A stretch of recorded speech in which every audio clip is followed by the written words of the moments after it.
আসসালামু আলাইকুম। আশা করি সবাই ভালো আছেন। ইনশাল্লাহ আমিও ভালো আছি। গ্রামে বিভিন্ন জেলায় এসে ভিডিও বানাই তো, মানে একটু ঠান্ডা পড়ছে দিকে।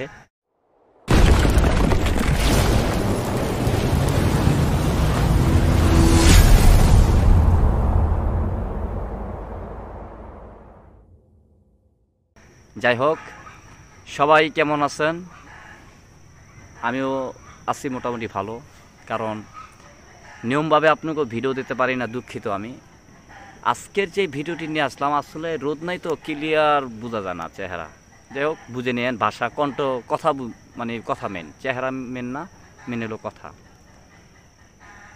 আপনারা যখন একটি কাজ করতে যান, যে কোনো কাজ, তান্ত্রিক ক্রিয়া করেন কিংবা নিজের সমস্যা করছে, যে কোনো ব্যাপারে আমল করতে যান, আমলে কদিন মানে 2-3 দিন ভালো রেজাল্ট পাওয়া যায়, তারপরে আস্তে আস্তে এটা মানে কমতে থাকে।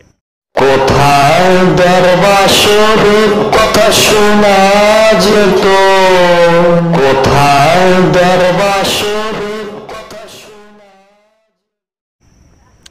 এটা কারণটা কি? কারণটা হলো কি, দেখেন, নতুন যখন একটা নতুন দোকান খোলা হয়, সেই দোকানটা কিন্তু বেচাকেনি ভালো হয়।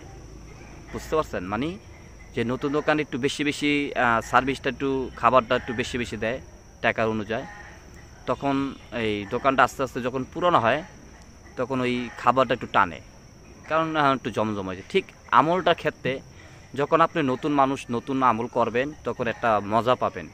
তখন আল্লাহ পাক আবার কী করে, একটু পাওয়ারটা কমায় দেয়, দেখি আমলটা ধরে রাখে কিনা। তখন আমরা আমলটা ঠিক মতন ধরে রাখতে পারি না। সেজন্য কি হয় জানেন? সেজন্য আমরা নিজেরাই ব্যর্থতা, এই কাজটা ঠিক না। আপনি আমলে ফল পান না পান, আপনি আমল চালায়া যেতে হবে। নিয়মভাবে যদি চালায় যান, ইনশাল্লাহ আপনি ফলটা ভালো রেজাল্ট এবং ফলাফল ভালো পাবেন। কথা বুঝতে পারছেন? এটাই আমার কথা। অনেকে আমাকে ঢাকা থেকে, টঙ্গী থেকে, এয়ারপোর্ট থেকে, নরসিংদী, রংপুর, চট্টগ্রাম, চিটাগাং, ইন্ডিয়া, বিভিন্ন চট্টগ্রাম, তারপর আপনার মালয়েশিয়া, মানে বাংলাদেশ বাইরে, মানে মিচ্চার করা লোক ফোন দেয়। যাই হোক, আমি আমাকে ভালোবাসেন দিকেই আমাকে ফোন দেন, কারণ আমার কথা আপনাকে আমল কাজ হয়েছে দেখেছি না, ফোন দেন না। আজকে কথা হলো কি, যদি কোনো ব্যক্তি সবসময় খাইতে লইতে বইতে চলতে ফিরতে সূরা ইখলাস আর আস্তাগফিরুল্লাহ যদি পাঠ করে, তার চেহারাময় নুরানি হয়। আমাকে অনেকে একজনে কমেন্ট করেছিলেন, ভাই চেহারা নুরানিময় করার জন্য কি আমল আছে?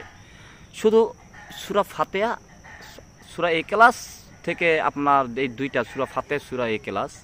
কিন্তু সূরা ফাতিহাটা আমি বলবো একটু বেশি পাঠ করে, আস্তাগফিরুল্লাহটা বেশি পাঠ করবেন সবসময় খাইতে লইতে বইতে চলতে ফিরতে। দেখেন আপনি চেহারা অন্যরকম হয়ে যাবে। আমাকে অনেকে দেখলে ভাই আপনি কি জন্ডিসের মতো লাগে, কিন্তু আসলে না, আমার চেহারাই কাচ্চা হলদির মতন। আমি মানুষটা কালা, কিন্তু আমার চেহারা মোবারকটা কাচ্চা রঙের মতো দেখায়।